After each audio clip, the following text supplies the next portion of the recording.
Estamos na TV Novo Tempo, mais uma vez com o programa Evidências. E você sabe, sempre em busca de fatos que comprovem a veracidade histórica da Bíblia Sagrada. Jesus de Nazaré, como bem sabemos, é o Messias segundo o entendimento do cristianismo. Aliás, esse movimento surgiu entendendo que em Jesus cumpriram-se as antigas profecias acerca da vinda de um prometido Salvador da humanidade. Mas os judeus, o próprio grupo étnico a quem Jesus pertencera, não o aceitaram como sendo o esperado Messias, o Redentor de Israel. Hoje o assunto do messianismo é um tema controverso entre os próprios seguidores do judaísmo. Alguns rabinos interpretam que o Messias será uma pessoa real que está por vir. Outros como sendo um novo tempo, uma nova era. E alguns ainda chegam a supor que o Messias não passa de uma lenda, um mito. Antes de continuar, é bom que você entenda um conceito que é desconhecido ou mal interpretado por muitos. É o seguinte: a palavra Messias é um aportuguesamento da palavra hebraica Mashiach, que quer dizer ungido. Jesus, então, seria reconhecido pelos cristãos de fala hebraica e aramaica como sendo Yeshua HaMashiach, Jesus, o Messias. Mas como o Novo Testamento foi escrito em grego, o título também foi traduzido para o novo idioma. Messias, em grego, é Christos, que também quer dizer ungido. Por isso, os cristãos de fala grega o chamavam de Jesus Christos e nós de Jesus Cristo, ou seja, Jesus, o Messias. Voltando a falar dos judeus e da rejeição ao messianismo de Jesus, ou pelo menos a resistência de muitos em aceitá-lo como prometido, deixe-me mostrar para você um dos principais argumentos que os judeus usam para descrer que Jesus fosse realmente o prometido das páginas do Antigo Testamento. No livro The Real Messiah, o rabino Aryeh Kaplan afirma o seguinte: a principal objeção dos judeus aos messias dos cristãos está no fato de que ele falhou, não foi bem-sucedido. Será realmente que Jesus de Nazaré falhou? Alguns entendem que sim, porque ele não veio em poder e grande glória como o Messias haveria de vir. Amy Jo Levine, uma controvertida professora de Novo Testamento da Universidade de Vanderbilt, também fez a seguinte declaração irônica em um de seus livros: o Messias é alguém que estabelece a justiça em todo o mundo. E quando eu olho em minha janela, eu vejo que isso não aconteceu. A professora Levine, que é judia, estava com isto querendo dizer que a própria injustiça ainda presente no mundo é uma prova de que o esperado Messias ainda não chegou. Será? Bem, podemos oferecer aos nossos amigos judeus uma resposta que venha do próprio Talmud, um dos principais tratados rabínicos de cultura e religiosidade judaicas de todos os tempos.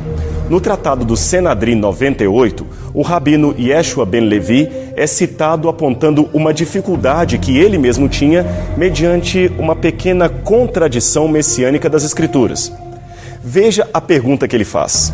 O Messias deveria vir sobre as nuvens, conforme Daniel 7,13, ou sobre um jumentinho, conforme Zacarias 9,9. Curiosa indagação, não é mesmo? Por que não poderíamos supor que Jesus, ou que o Messias, melhor dizendo, viria dos dois modos? Um primeiro humilde, como aliás veio Jesus de Nazaré, e outro em glória e majestade, como cremos que ele voltará um dia. Os antigos profetas deram muitas pistas de que haveria duas vindas do Messias e um grande ato de tempo entre uma e outra. O livro de Zacarias, por exemplo, fala nos capítulos 12 e 14 de um Messias que é traspassado, ferido e depois retorna para julgar as nações da terra. Isaías também apresenta o mesmo Messias como sendo um rejeitado e depois um glorioso rei. Um antigo manuscrito encontrado entre os rolos do Mar Morto e certamente produzido antes da era cristã mostra que entre os antigos judeus também havia uma tradição acerca de um Messias que num primeiro momento é rejeitado e num segundo momento glorificado. Trata-se do hino da autoglorificação, reconstruído a partir de vários manuscritos encontrados na região de Qumran. Alguns deles, inclusive, estavam bastante danificados dentro do recipiente original. Veja o que diz um trecho do hino. Quem tem sido desprezado como eu? Quem tem sido rejeitado pelos homens como eu? E quem se compara a mim em tolerar, suportar o mal? Quem é como eu dentre os anjos? Eu sou amado do Rei, a companhia dos santos. Numa segunda versão deste mesmo hino, é dito que o autor, no caso o Messias, teve a experiência de assentar-se num trono no céu e ser contado entre os anjos, além, é claro, de ter um desejo que não vinha da carne, e finalmente também de ter sido o mais desprezado dentre os homens e o mais glorificado. Veja o texto. Quem foi considerado desprezível como eu, e no entanto, quem é igual a mim em minha glória? E para completar, num outro hino da mesma coleção, temos esta passagem. Alegrem-se vocês, justos dentre os anjos. Na santa morada, entoai-lhe hinos. Anunciai o som de um alarido em eterno júbilo, para estabelecer a trombeta do seu Messias, para tornar conhecida sua força em poder. Este texto antigo é muito profundo, não é mesmo? Veja, ele reflete não só a crença de um setor do judaísmo antigo, como apresenta uma grande semelhança com Isaías 53, que fala justamente do Messias como sendo um servo sofredor. Assim está na Bíblia. Vejam que em Isaías há a menção de um Messias que sofre para depois ser glorificado. E tem mais, o texto fala de alguém humano, mas sem igual entre os homens. Note mais uma vez o que diz o texto. Preste atenção. Quem é como eu dentre os anjos? Dentre os Elim. Como você pode ver, no original hebraico diz quem é como eu dentre os Elim. Elim é uma palavra hebraica dúbia que pode se referir tanto a anjos quanto a seres divinos. Agora veja como esta expressão é parecida com o texto de Êxodo, capítulo 15, verso 11. Quem é igual a ti, ó Senhor, dentre os deuses? Viu a semelhança? Quem é como ti, ó Senhor, dentre os Elim? Isso nos mostra que, para aqueles antigos judeus, o Messias seria, ao mesmo tempo, humano e divino, sofredor e glorificado. Uma mesma pessoa em duas diferentes fases do seu ministério. Por isso, não existe mistério nenhum. A aparente contradição bíblica apontada pelos rabinos no Talmud, ou seja, seria o Messias humilde ou glorioso, só pode ser respondida de um modo bem objetivo. O Messias viria duas vezes em situações diferentes uma da outra. Agora veja esse dado bastante interessante. Em 1917, esse rabino chamado Abba Hillel Silver publicou um profundo estudo sobre a história da esperança messiânica. Respeitado como um dos maiores intelectuais judeus do movimento sionista, ele descobriu que exatamente na época em que nasceu Jesus, houve uma grande expectativa baseada numa cronologia popular daqueles dias de que o Messias se revelaria ao mundo naquele tempo. Veja em suas próprias palavras o que o rabino escreveu. O Messias era esperado para algum tempo em torno da primeira metade do século I depois de Cristo, porque o milênio estava às portas. Antes desse tempo, ele não era aguardado. Veja que interessante, e foi um rabino, não um cristão, que escreveu isto. E só para que fique anotado, Hillel Silver não era um advogado de Jesus como Messias. Ele fez essa importante admissão baseada em seus profundos históricos como judeu piedoso. E de fato ele estava certo. Se voltarmos no passado, no primeiro século de nossa era, descobriremos que mesmo fora de Israel, havia um clima de expectativa no ar que somente foi visto nos dias em que Jesus esteve nesse mundo. Veja agora o que escreveram alguns antigos historiadores romanos aludindo aos dias de Jesus de Nazaré. Vamos começar com um testemunho de Tácito, que foi procônsul da Ásia no final do primeiro século e um dos maiores historiadores romanos da antiguidade. Veja o que ele diz. Muitos estavam persuadidos de que constava das antigas escrituras dos sacerdotes que por este tempo o poder do Oriente subiria, e da Judéia viriam os dominadores do mundo. Esse texto ambíguo anunciava Vespasiano e Tito, mas a população, como geralmente acontece com a paixão humana, interpretou essa grandeza fatal em seu favor. Na mesma linha vai o depoimento de Suetônio, o mais famoso biógrafo dos 12 primeiros Césares. Ele também faz a sua afirmação. Aumentava em todo o Oriente a antiga e constante opinião de que estava escrito no destino do mundo que da Judéia viriam naquele tempo os dominadores do mundo. Note que esses autores pagãos não questionam a validade da profecia, apenas a chamam de ambígua e a aplicam de forma plural a 2 de seus dominadores, a saber, Vespasiano e Tito. Foi talvez por causa desse mesmo contexto de Tácito e Suetônio que outro historiador romano chamado Flávio Joséfo também reportou no 1º século de nossa era o surgimento de uma multidão de falsos messias incentivados pela convicção de que havia chegado o tempo de cumprirem-se as profecias messiânicas.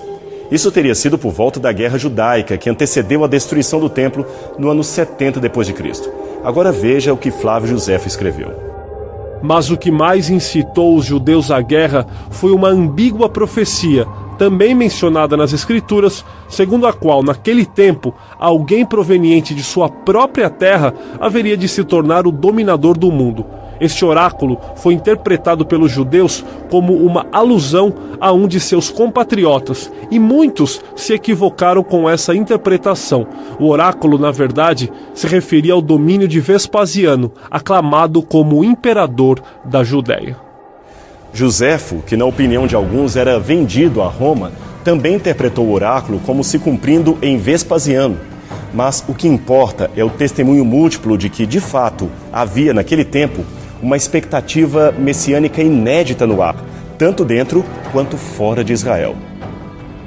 Muitos estudiosos têm também concluído que aquele grupo de judeus que vivia em Qumran, no Mar Morto, fossem eles essênios ou de outra seita judaica qualquer, eles também estavam ansiosamente esperando o surgimento do Messias para algum tempo dentro do 1º século de nossa época. E sabe qual era a base dessa crença? Justamente o intenso estudo que eles faziam das profecias de Daniel, especialmente o capítulo 9, que fala de uma interessante profecia de 70 semanas proféticas, ou seja, 490 anos, que apontavam para o tempo exato em que o Messias se manifestaria a Israel.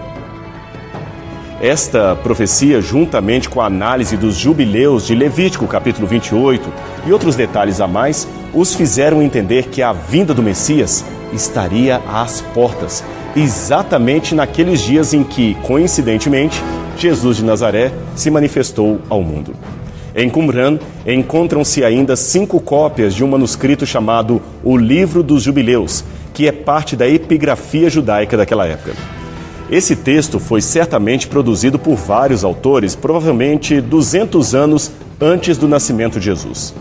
Pois bem, neles existem indícios importantes sobre a interpretação profética da comunidade e sua expectativa quanto à iminência profética e messiânica atrelada à profecia de Daniel. Uma iminência que se cumpriria, repito, naqueles dias. Infelizmente, nós não teremos tempo para explicar todos os detalhes dessa interpretação e todos os documentos de Qumran que aludem a ela. Mas podemos, sim, apresentar a conclusão a que eles chegaram. Na opinião dos judeus que viviam no Mar Morto, o Messias deveria nascer, segundo os seus cálculos, no ano 3920 Anno Mundi, que segundo o nosso calendário seria algo em torno de 3 ou 2 antes de Cristo. Na verdade, pelos cálculos cristãos, Jesus de Nazaré haveria nascido pouco antes disso. Como você vê, se Jesus for mesmo o Messias, a comunidade do Mar Morto chegou perto de sua interpretação profética. Eles também quase chegaram a Jesus de Nazaré. Mas o povo de Qumran ainda foi mais longe. Esse manuscrito chamado Documento de Damasco prevê um curioso ciclo profético que vai desde o cativeiro babilônico até ao aparecimento de um futuro mestre de justiça. Ora, nada disso impede de entendermos este mestre de justiça como sendo o Messias. Pois bem, o documento fala também de uma futura era de iniquidades e outra de apostasia que terminariam com a chegada do mestre de justiça. Esse mestre faria muitas coisas, segundo o prognóstico judeu, e dentre elas, ele purificaria o templo e seria morto. Agora veja, depois da morte do mestre de justiça, haveria um período de 40 anos, depois dos quais o juízo divino cairia definitivamente sobre Israel. Curiosamente, Jesus também purificou o templo e foi morto. E aproximadamente 40 anos depois de sua morte, 39 anos para ser mais exato, o Templo de Jerusalém foi terrivelmente destruído pelos romanos e a própria cidade também foi destruída.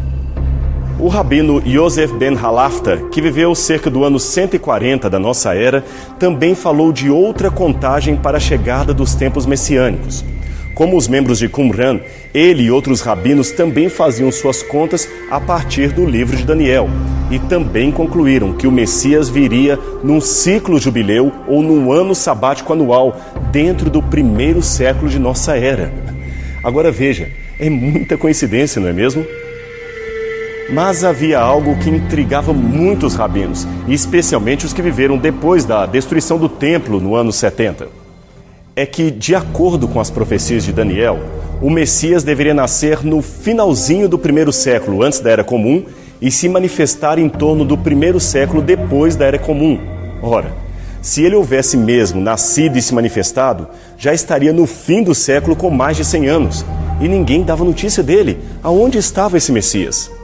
Além disso, as profecias de Daniel, capítulo 9, verso 26, davam a entender que a misericórdia de Deus e seu Messias viriam se apresentar no segundo templo, aquele que seria construído depois do templo de Salomão, que foi arrasado pelos babilônios. Ageu 2, 6 a 9, também dizia a mesma coisa, afirmando que a glória desse segundo templo seria maior do que a do primeiro, pois o Messias se faria presente nele. E Malaquias complementa a profecia dizendo que Deus, em pessoa, viria a este segundo templo e o purificaria. Todas essas passagens da Bíblia que eu mencionei eram entendidas de uma forma messiânica, mas é aí que estava o problema. O segundo templo fora destruído no ano 70 e o Messias não havia vindo segundo o reconhecimento dos judeus. Os rabinos então não sabiam como resolver esta incógnita. Segundo o que vemos no Tratado do Talmud, alguns rabinos entenderam que Daniel, eles não mencionam aqui os outros profetas, que Daniel simplesmente se equivocara. Outros foram mais longe, dizendo que ele não era profeta e que nas Escrituras seu livro deveria ir para a seção de escritos, saindo, portanto, da seção de livros proféticos. Houve até quem sugerisse que ninguém deveria mais calcular tempos proféticos em Daniel devido à confusão que isto trazia. Um desses foi o rabino Shmuel ben Nachmani, que chegou a amaldiçoar, em nome do rabino Jonathan, os que insistissem em estudar e ensinar a cronologia profética de Daniel. Que sequem os ossos, disse ele, daquele que calcular o advento do Messias. Veja bem, a razão deste amaldiçoamento, continua o rabino, estaria no fato de que, uma vez que o tempo determinado veio e ele, o Messias, não chegou, então ele nunca virá. Esta seria, na conclusão dele, a opinião que tais mestres inculcariam no povo. Uma opinião, é claro, muito perigosa. Alguns outros rabinos, no entanto, preferiram entender que a profecia estava certa, mas que o Messias não veio porque o povo de Israel estava em pecado. Será que era isto mesmo? Será que o Messias não veio? Ou simplesmente veio, mas não foi reconhecido? Tanto o Talmud quanto o Flávio Josefo testemunham que coisas estranhas começaram a acontecer no segundo templo 40 anos antes dele ser destruído pelos romanos, um sinal claro de que algo muito sério havia acontecido em Jerusalém. Eles diziam, por exemplo, que as pesadas portas do templo, que precisariam de muitos homens para serem empurradas, amanheciam várias vezes abertas sem que ninguém as houvesse tocado. Aliás, os evangelhos também dizem que na morte de Cristo aconteceu algo estranho. A cortina do santuário se rasgou de alto a baixo em sinal do ocorrido na cruz. Esta cortina, segundo a tradição rabínica, era da espessura de uma mão humana e eram necessários 300 sacerdotes para mergulhá-la no corante quando estava sendo fabricada. Imagine então o que representou para o sacerdote naquele momento aquele misterioso rasgo na cortina do santuário. Agora, como você pode ver, esses e outros eventos são claros em determinar que Jesus de Nazaré nasceu e se revelou ao mundo numa época de grande expectativa profética. Não foi uma época de coincidências. Ele, Jesus, era de fato o Messias nascido entre nós. Mas como disse Santo Agostinho de Hipona, de nada adiantaria Cristo nascer 1000 vezes em Belém se ele não nascer de fato em nosso coração. Pense nisso hoje. Neste programa você viu várias evidências que Jesus realmente é o Messias de acordo com as profecias do Antigo Testamento. Mas deixe também ele ser o Messias, o Senhor de sua vida. Que todos os dias, em seu viver diário, possam ser dias do nascimento de Cristo. E que as pessoas, ao se aproximarem de você, possam sentir, através de sua vida, a evidência de um Deus que está no meio de nós. Este foi o nosso assunto hoje. E a gente se encontra semana que vem em mais um programa Evidências, aqui na TV Novo Tempo.